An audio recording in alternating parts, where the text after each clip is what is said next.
Okay, welcome to video number 38 in a series of videos of old guys, gentlemen flippers. What I'm trying to do today is condense my wicked edge setup and how I go about sharpening a knife. I'm not actually going to sharpen a knife with this video, but I'll show you what I've got and how I do it and the things that I learned. Okay, some of the setup is over here. I've got an air filtration system. I tried wearing different dust masks, and none of them felt all that comfortable. This is a little noisy. You can hear this. It's noisy during the startup. So I typically have this on when I'm working with my diamond stones, and then off for everything else. I guess I'll move across this way. I've got a circa 2007 MacBook that my daughter dumped on me, and now I'm using. But I use a Celestron Pro USB microscope. It's really good for taking pictures of the edges when you're done, and also it's got a calibration on it where you can actually measure things down to hundreds of millimeters. And where this becomes important is in making sure you got the bevel correct on both sides. This is the somebody had suggested using these what are they called, Swifters, and that was brilliant. I was using these things, and this is basically chewing them up as I go through to clean the blades. Someone, I think it's Ken Roman, suggested these no-cry gloves, which I thought, God, I'm a man. I'm not going to wear these things. And you can't see all the scars, but I was basically cutting myself almost every time I sharpen. So these go on. They're another little thing that's kind of a pain in the butt. I feel like O.J. Simpson when I do this. You know, if you look at the videos of O.J. putting on the gloves, he didn't try very hard. Anyhow, these are really pretty effective in protecting your hands. I change out this water regularly. This is water for my Chaucera stones, and I got the grit sizes on here to make sure that I don't cross-contaminate stuff. I go from 1,000 to 10,000. A lot of extra microfiber cloths. This is a pack. I guess I can turn this way a little bit. This is a Pro Pack 2 with the older style vise on here, which I really like. But for my birthday, I did get the Gen 3 upgrade. But I haven't tried this yet. I don't know what it's going to be like. It's supposed to be self-aligning, and we'll have to see. That'll be the next video. Coming across here, I got this LED light that I use for sharpening that I can move around, look at one side of the blade, look at the other side of the blade. I have the angle cube, which is really good down to 1/10 of a degree or so. But I wanted something a little bit better than that, and so I got the Yin Yang TLL-90S, which measures down to 0.001 degrees resolution. Now I don't do adjustments down to that level, but I'll do it down to the nearest 100th of a degree. And what I find by using this, because it's really pretty accurate, is that when I go from one stone to the next stone lays right on top of the flat surface created by the preceding stone, which has a lot of value for me. This is the base that the thing came with, a couple of magnets. The dirt you see on here is primarily steel dust. These things plop down pretty hard, so at first I use this shelf material, and you roll it up. But then I thought, well, that's a haven for dirt and dust and steel. and you lay your paddles down here with the stones, and it can contaminate those. So I covered that up with some plastic, and I wiped this down during the process of sharpening my knives. I also I took a black rubber stopper, cut it up in slices, and so now I've got these things in here, which come in value for two reasons. One, you can set this up at any height you want. Some people actually sharpen a little bit like this. And when you're sharpening, if the blade's, let's say, up here, you set this up so you don't go below the blade. And it's a nice stop, and it's also a soft stop. So, and they're easy to move up and down, but they stay put. These are things that don't stay in place that well. They're fingers from some gloves. I got to rethink that. They get caught in my stoppers. This is a jeweler's plate that I use. Sometimes I put sandpaper on here, work on things. I've got a loop, and the main thing I use this for, and this is a pretty decent loop, and it's pretty cheap. It has lights for, I think they're 30x and 60x. I use it for measuring initially how big the bevels are. So what I do is I have a steroid gauge, and I crank my head around to the side, hold up to the blade, and measure, and it's usually around 1 to 1.5, maybe 2 millimeters, and then I come over and check the other side. I'll talk more about that later.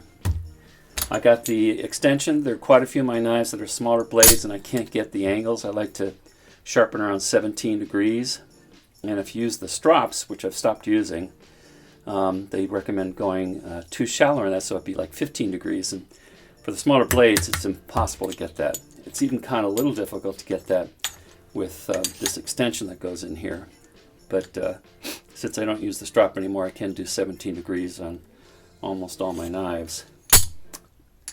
Magic markers. I was using these to begin with, but quickly ran through the tips. These fat ones are great for marking the blade. I do that a lot when I'm sharpening. This is another cheap item. It's like $8 off of eBay, and it has, I think, 3x and like 6x and 9x if you put all together. It has kind of a weak LED light on it, which I don't use. But this setup I use for after I've done my my up and down motion, up and down motion, and then the stropping on both sides. Then I come in and look at each side individually and make sure that it looks nice. All the grinds are going the right direction. I got rid of all the previous grinds, and this is pretty good for that. For measuring bevels, I bring this up one and look on the side, and that's good for reading small measurements on the steroid guide. I've got nearly full strength alcohol, which I use if I'm putting any oily stuff on here, which sometimes I do with WD-40 or with honing oil. And then most of the time I'm wiping things down with 70% isopropyl alcohol. This is hockey tape, and it's what I use for putting on the blades to protect them from being marred by this, and also it has what I call a gription. When you grip this thing down on this, it stays put. The rest of the blade, I cover every surface except probably 1/8 of an inch around the edge itself with painter's tape. I learned that the hard way in the beginning with the KME system. All those knives have stray diamond mark scratches on them. Air for blowing away dust, if there's any around, although this thing seems to take care of that now. A spray water bottle for the water stones. Let's get a little bit over here. So what I have here are the full set of diamond stones up to 1500, and the 1500 also has a glass platen on it. 4 Chozero stones that are 1000 through 10,000, And I have the ceramic stones that came with the kit. I don't use these. They would put scratches on my blades, and then I thought, well, I'll just lap them. And then after I lapped them, I found out that I probably ruined the grit size on them. I probably made them much coarser, so I don't use those. The strops, I've stopped using them. I have a Knives Plus strop upstairs that I use sometimes to finish off any little less scratches I couldn't get out down here, and sometimes if I have to fix the edge. But I found that these, while they clean up the edge and stuff, I think something's too soft somewhere, because they seem a little bit less sharp when I use these.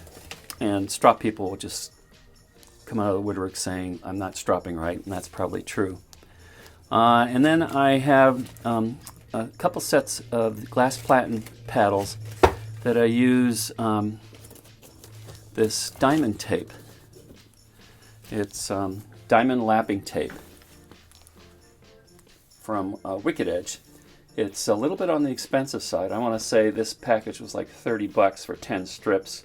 Use 2 of them at a time, and they last anywhere from 5 to 8 sharpenings. So you get a lot of sharpenings out of it.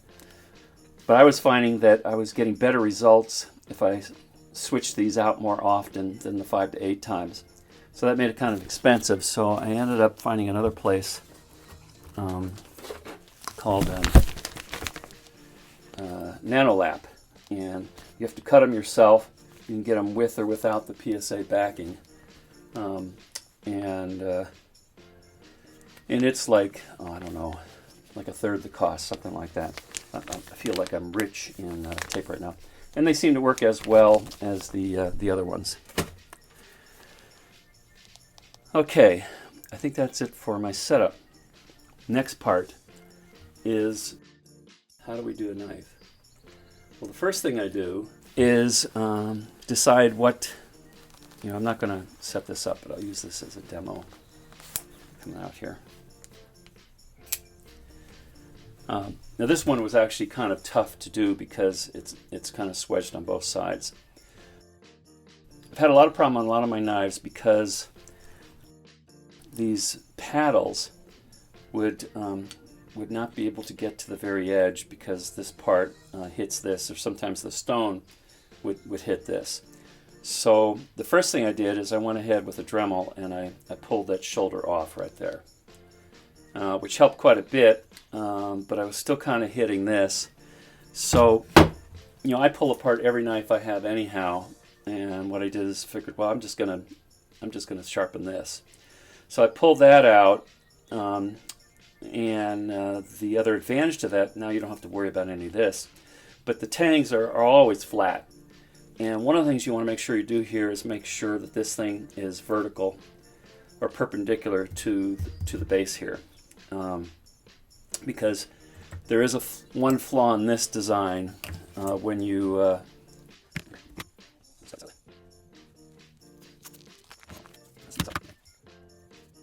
Now actually, if I was doing this one, I can't really clamp on here. The only way I can use this with clamping on here is to actually build the tape up so it's level with this on both sides. And even then, when you clamp down on it, because this thing is beveled down together, there's a tendency for it to squeeze down. The other thing I've done is use some of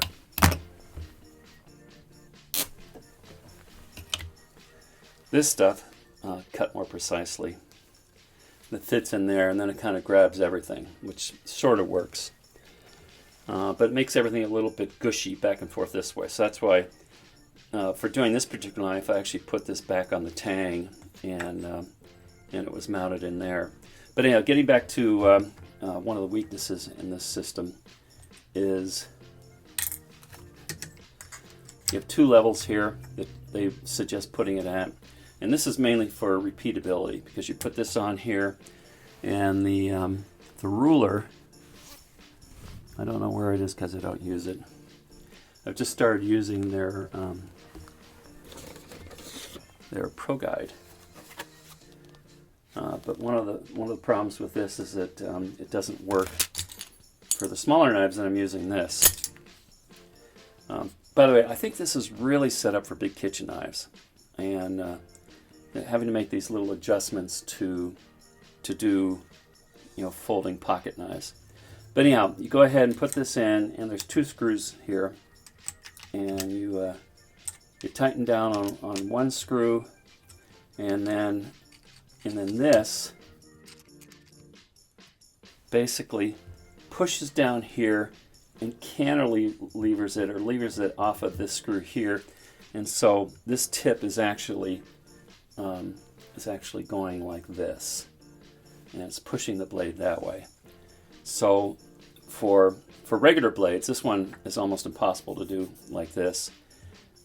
Is I actually cock it that way a few tenths of a degree, and then when I tighten this, I can actually see it come over when I have the angle cube sitting on the tang.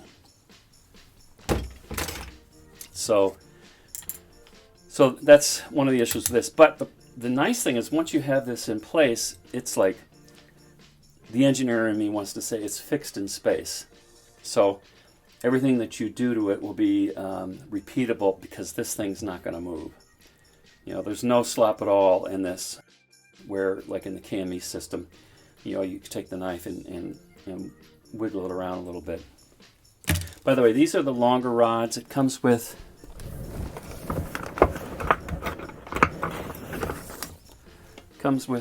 there's another little finger.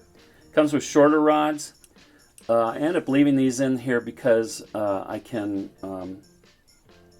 go back and forth between using this and that, and it doesn't seem to be a problem with having a longer one.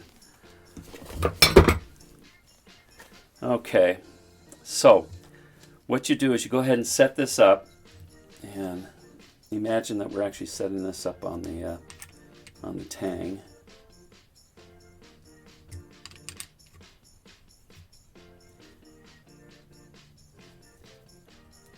And the first thing I want to do is decide what angle do you want to sharpen at. And I'll usually do like 17 degrees.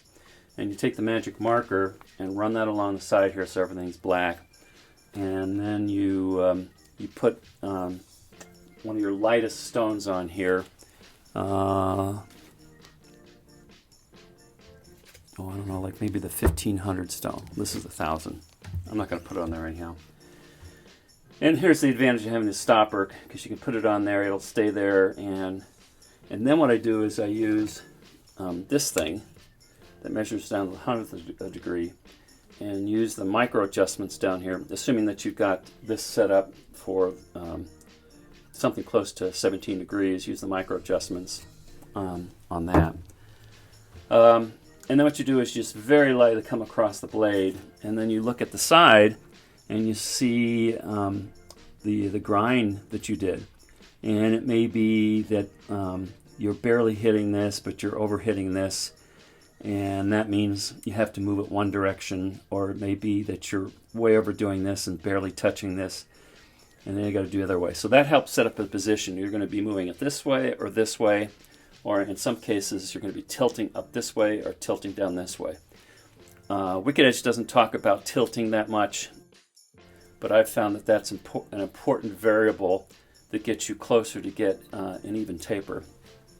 So you want a nice even scratch line all the way across. And that'll give you your position. Now the next thing is you want to make sure that it's really vertical. And that's where, I kind of covered this before, where you go ahead and set this up, and you move this around and basically play around these things or put additional tape in till you get whatever you're measuring, either 0 degrees or 90 degrees. And then make sure it's all nice and tight, and then you're ready to go. So the next thing I do is, if it's reprofiling and there's a lot of material to remove, I'll start with the 100 grit. I hate starting with the 100 grit because it leaves some pretty good big scratches. I know some people will go down to, I think there's an 80 grit stone. I use that on the KME, called the Beast, and it certainly was. If you do that, you got to be extra careful that you're going to remove all of the grind marks. Anyhow, so what I do is I come across here, and and I count, just a habit, but I'll do like 15 to 20 strokes all the way down, and then I go 10 back, and then just a few sweeping motions. And then I'll come over here and do the same, and then what I'll do is I'll come back and I'll look at the bevel, and I'll probably measure it, and it'll probably be off. So there are 3 ways to deal with an uneven bevel. One is, maybe there's 4 ways. You can change the angle on this, shifting it one way or the other. I don't like to do that. If it's set up at 0, stick with 0. The next thing to do is just keep sharpening on the side that you are having the smaller bevel at. So you move more material and you'll bring that bevel down. The other thing you can do is you can adjust the angle, which I have done in the past, so that when I go from stone to stone, this may be 17 degrees and this might be 16.8 degrees to get more of a bevel on one particular side or not. So anyhow, when I get both of those about where I like, then I start feeling for the burr.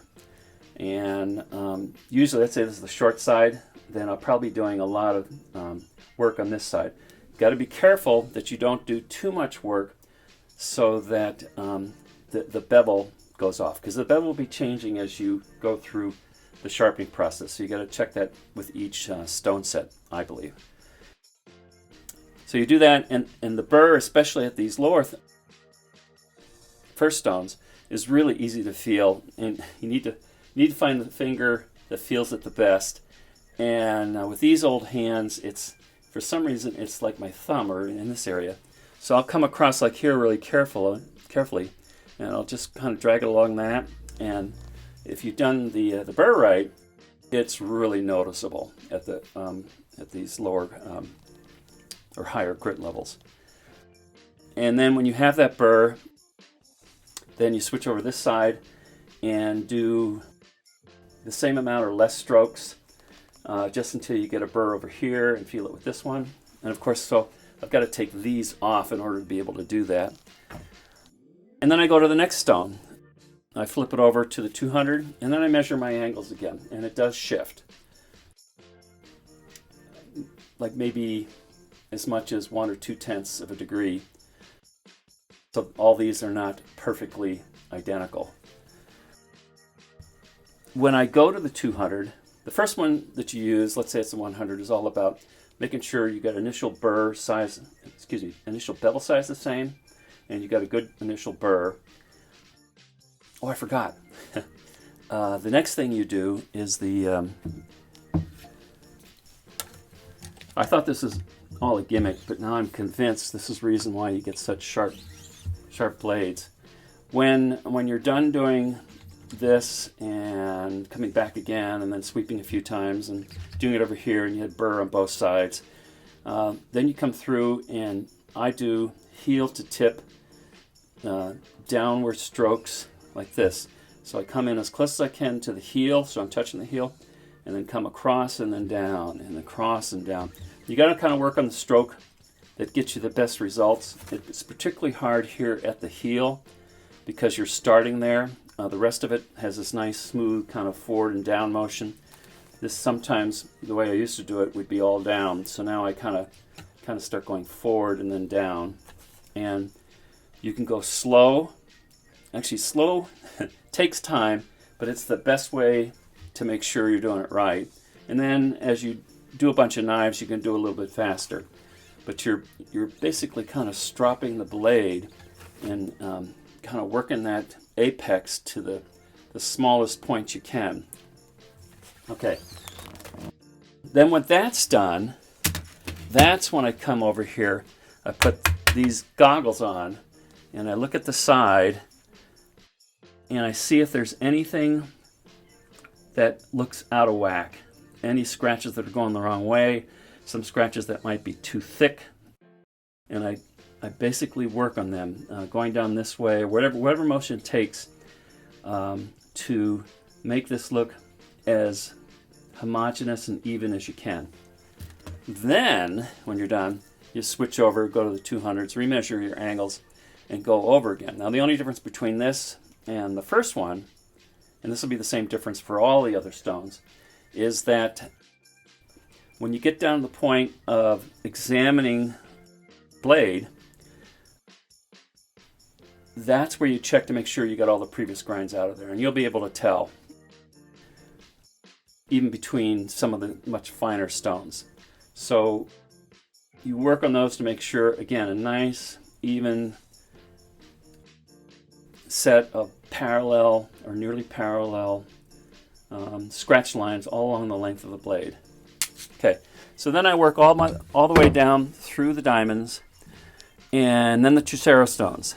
I usually let these guys soak in the bath for 10 minutes, and then I bring them out of the bath and I develop a little slurry and then put them on here. I'll measure the angle again. Now things have changed a bit here in thickness, so these will have to be moved at least a degree down here to accommodate that. Wicked Edge has a thickness compensator for it, which is something you can use, but I use the my angle measuring device. And this one's a little bit more difficult because it won't stick on there. It's not magnetic, so I have to hold it on there. But I get that right. And then the same thing, up and down strokes, 15 down, 10 back, a couple of strokes. Go to the other side, check for burrs, check for bevels, make sure all that's right. And then you do like 50, I did mention this before, I usually do about 50 strokes back and forth like this. Usually starting off with just a little bit of weight behind it, and then at the end, the lightest of feather touches. And when that's done, I put these back on. I look for any anomalous scratches, and I work on them until they're at, and then I clean the blade. In fact, I did mention that between each blade, between each stone, I get in there with the diamond stones and I clean it off. On these, you can't, I guess you could use this, but rather than get that wet, I just use a paper towel. And I clean metallic slurry off of this, and I clean that off. I've seen some videos that talk about leaving the metallic slurry on for the coarser grit Trucero stones, but I pretty much take it off. So then I soak these for 10 minutes, do the same thing. Same with this up to 10,000. And by now I've got the beginnings of a mirror edge. Some people can do this and get the mirror edge and stop right there. I need a little bit more work, so that's when I go to the back of these 1500 stones, and I have like a 6 micron tape on there. And that eliminates a lot of types that you see. Here you got to be careful because you're going to be moving only away from the blade, and I don't strop as many times.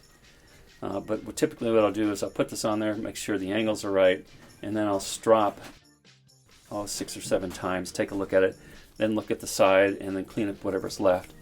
And I'll do that all the way through the 3 micron, the 1 micron, the 0.5 micron.